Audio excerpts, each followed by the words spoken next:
More than 150 international scholars took part in the conference Conceptualizing Future of the Bayreuth Academy of Advanced African Studies and presented their perspectives with keynotes and in discussions during 3 days in July 2013 at the Bayreuth University.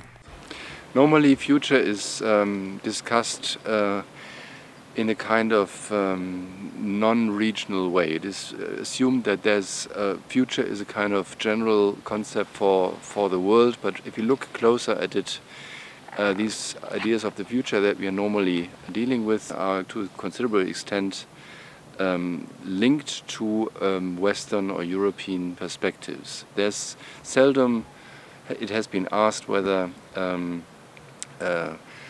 what ideas about the future are pursued in other continents, especially in continents of the South, such as Africa. We can never visit the future, but it always is sort of doomed to remain an imagination, a fiction, an idea. But the most interesting thing about it is to talk about these ideas, imaginations and conceptualization that do exist, because then we can reassess the past and understand the present. The program represented debates over a range of disciplines and provided an opportunity for encounters and dialogue. As we come together here to reflect on the concept of the future, or future without a definite article, we might do well to ask ourselves how much this exercise betrays elements of this assumption and why it is important that we engage critically with that assumption if we really want to make this exciting project relevant to Africa and African studies. Of course, time and Africa do not go well together, so we believe. In fact, Africans of all sorts, especially hungry and destitute children, hard-working women, gaily dressed pastoralists, etc., have been on all sorts of calendars, especially around Christmas, and begging for money to feed some NGO bureaucracy somewhere in the rich north. But what none of them has ever managed to do in their lives, some believe, is of course to be on time. And this line, by the way, is from Marilyn Monroe, who remarked that she had already been on calendars but never on time. Anyway, there's no subject that commands more agreement from both Africans and non-Africans than the subject of time and the trouble which Africans have keeping it. We only part company when some of us elaborate on the subject to suggest that the troubles Africans have with time may also account for a less than enthusiastic attitude to work. It is actually funny how time as a problem features more prominently in connection with features of the Enlightenment, like the industrial society which it apparently gave birth to. To be true, Africans before the Enlightenment were not lazy. They became lazy with it, which is another way of saying that notions of time are deeply related to social norms, to social expectations, and to social relations, of course. I'm trying to avoid using the notion of the social construction of time because its inflationary use has taken the edge off it. But you get the point. If time is socially constructed, then it is also safe to assume that, social construction may entail the representation of one's own society and culture and those of others in ways that are functional to the reproduction of one's own society, or at any rate, ways that correspond to whatever interests we may want to uphold and to protect. Depending on which notion of time you cherish, others who do not cherish it in the same way may become extremely lazy, just like the lazy native of early colonial textbooks and, of course, official jargon. Listen to what an Australian management consultant once told the government officials of a developing country in connection with time and being lazy. And I'm quoting him here. My impression as to your cheap labor was soon disillusioned when I saw your people at work, he says. No doubt they are lowly paid, but the return is equally so. To see your man at work made me feel that you are a very satisfied, easygoing race who reckon time is no object.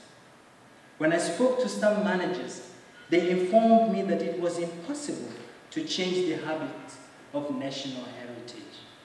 So you can easily tell, that's the end of quote, you can easily tell that this is the usual story about a bad work ethic, about lazy people. I think Germany is very outspoken in its initiatives that it has taken to study Africa and the African diaspora. At the same time, taking a brief walk this morning in the center of Bayreuth, I passed Maximilian Street and I was having coffee there. And what do I see? The Mohrenapotheke, the apothecary of the Blackamoors, which stood out by a number of unapologetic configurations or figurations of blackamoors in the windows. So one first remark of a rather critical nature would be that I'm struck by the potential and the vision of a project that is geared towards the future, but I have to admit that I'm kept being drawn back into the present and the past of Germany as a colonial nation. And I would want to sound a word of warning that engagement with the future cannot take away or stand in for a critical gaze towards the past and the present. I think we have to deal, and I think that will be done in a couple of presentations with the emotional afterlife of slavery. And seeing those figurations of blackamoors really made me wonder, are we dealing here with a local form of melancholy towards empire, or is it a form of what I would, in a shorthand, call a form of innocence unlimited? Innocence unlimited is the term I use to indicate the dominant attitude towards race in the Netherlands. So it's very interesting to see that in the same direction, Niall Ferguson, in the fourth period of accelerated globalization, has stressed these points by addressing 6 different killer applications, so using a metaphoric system that is hardly acceptable, I would say. And here the commerce, but also science, plays a very important role. Now, already Cornelius Dupont has insisted on the fact that science is not just an observer in this process of globalization and colonization, it is a parti pris, and the expansion of the European world is propelled by the expansion of the science, and the scientists are eager to know the temperature of the interior of Africa, risk to destroy the population of Africa by addressing these questions. This is what Cornelius Dupont said. So it is very interesting that we are still sharing a discourse, and the book published by Niall Ferguson is still a bestseller. So it's interesting that we still share a discourse in history, in global history, that relies on a very strong tradition of people who try to work on the concept of civilization. It's never defined in the book published by Niall Ferguson, and that civilization becomes a sort of weapon that is not a sort of concept that is clearly defined. It relies on what Norbert Elias said, everything we are proud of. So all the different, this is a very beautiful definition of what civilization is, nobody stresses the fact that it relies in every single different historical period, and the word civilization comes up in the second period of accelerated globalization, linked to what we are proud of. So our forms of living, our forms of teaching, our forms of producing, our forms of loving, and so forth. So it's a very interesting concept that is then manageable, of course, in this kind of global and globalizing discourse.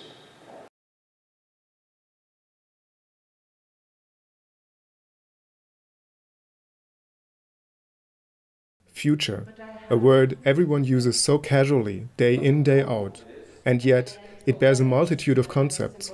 So, leaving academia aside for once, what is a scholar's personal concept of future? What is your concept of future? Backwards, forwards, back again. The future is a wonderful, wonderful place somewhere a few years ahead from now. Yeah. What is your concept of future?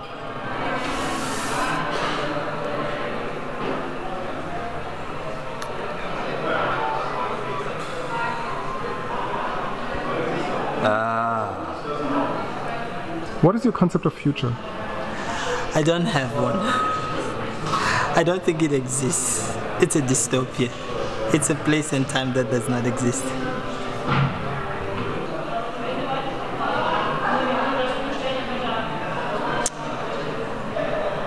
What is my concept of future?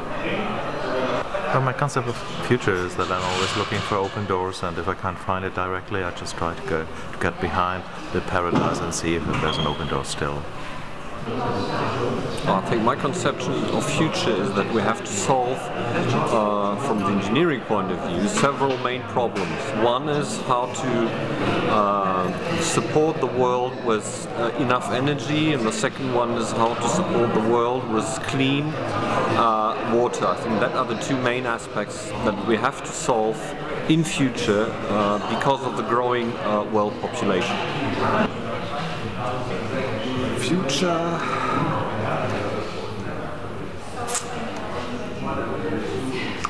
I think it's a field of possibilities, first of all. And I actually think that it's only, at least as far as I'm concerned, conceivable. Not conceivable, of course it's not conceivable. What is your conception of future?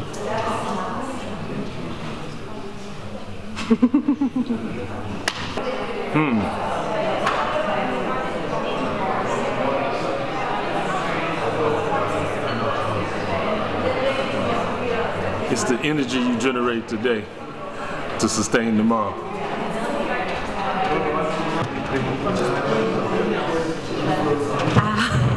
You wanted a quick answer for that one. Okay, my conception of future. Jesus. My conception of future is the different way people try to catch things to come according to their living conditions. Sorry for the horrible answer. You really got me.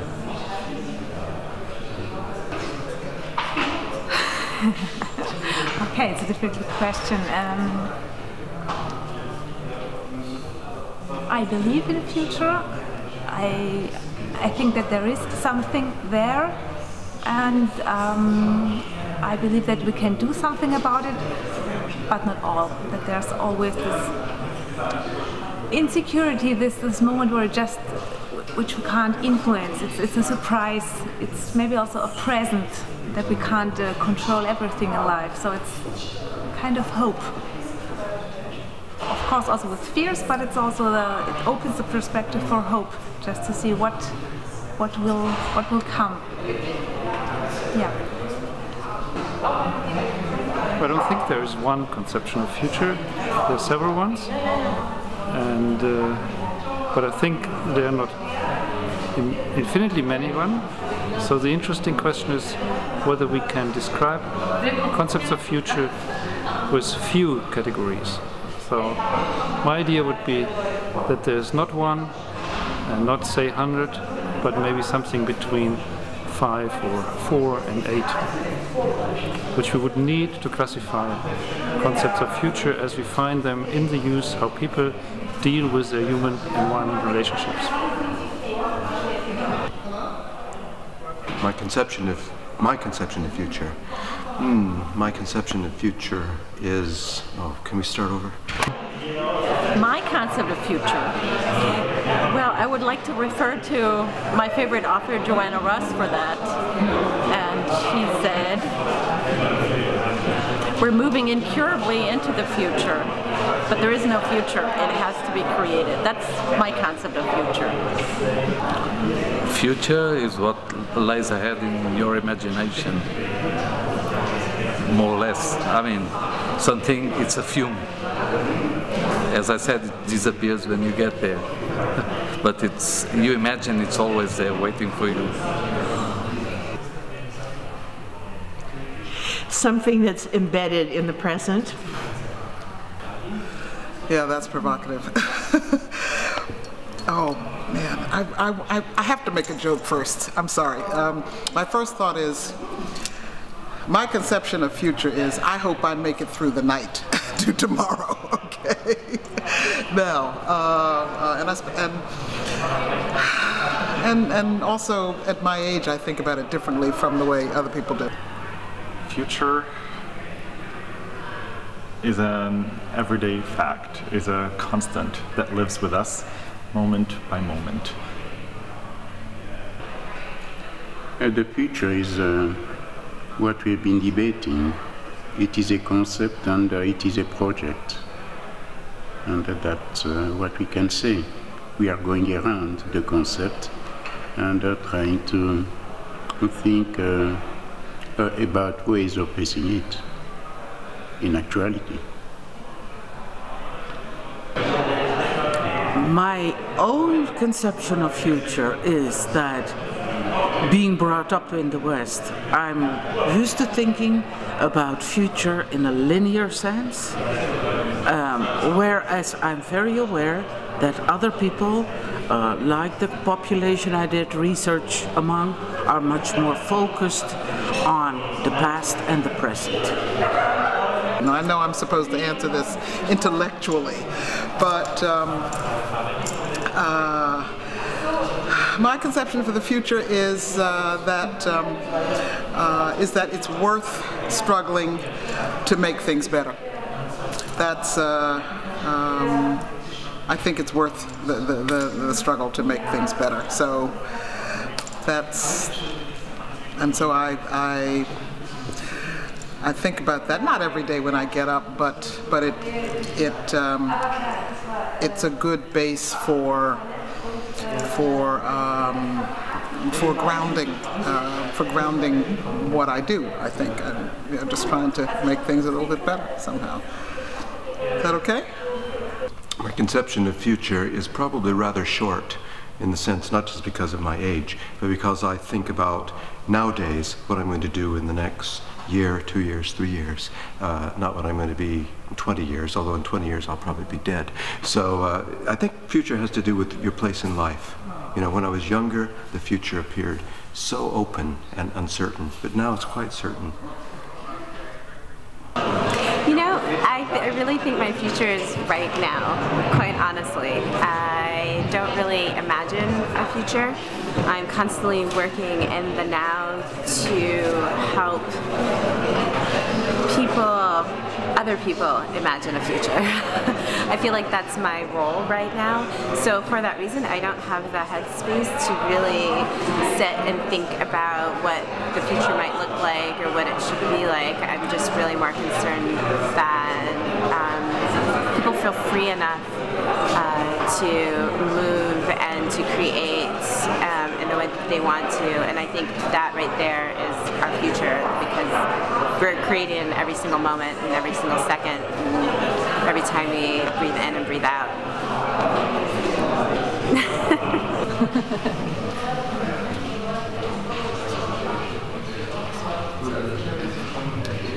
Okay, for me it's rather a tool to make an intervention into the present. So I'm not so much interested in predicting the future or thinking of something that is to come in whatever way, but rather to use imaginations of the future. So it's rather an imaginary tool to intervene in the present.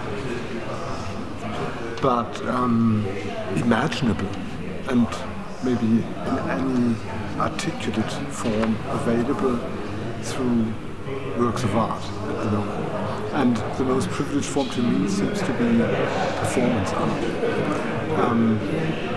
I think models of the future, to me at least, are contradictional terms. And I feel that the only... No, that's it. Thank you. I think my concept of future